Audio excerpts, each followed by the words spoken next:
Today I'm going to show you a quick and easy way to water your garden.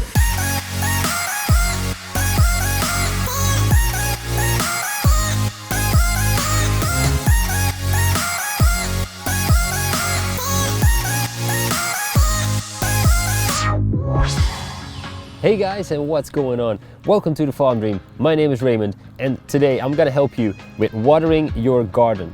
Now the system I'm talking about is actually drip irrigation. But we're using a soaker hose for it. This is a quick and easy method. You just have to hook up once every day or maybe even get a timer and it will run all by itself. To install this hose, all you have to do is get some pegs and run it all the way through your plants. When you have it all the way to the end, make sure you put an end cap on it. Connect the hose and you will see the drip starting. Now the main reason for using a drip irrigation system instead of just watering your plants is to avoid the splash from the soil. So usually most fungus and other diseases are in your soil and they stay there until you spray water on them and they splash up to your leaves. Drip irrigation with a soaker hose is the perfect way to prevent that because you're watering right at the roots. Now this is a quick and easy system you can use for your plants and also your vegetable gardens.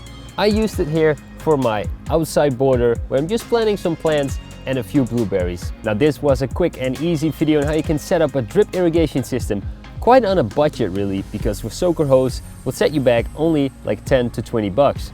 Now, if you guys have any questions about irrigation, just hit me down in the comments and I will help you out. I hope you guys enjoyed this video. If you did, don't forget to subscribe and I will see you guys in the next one. Don't forget to live the farm dream.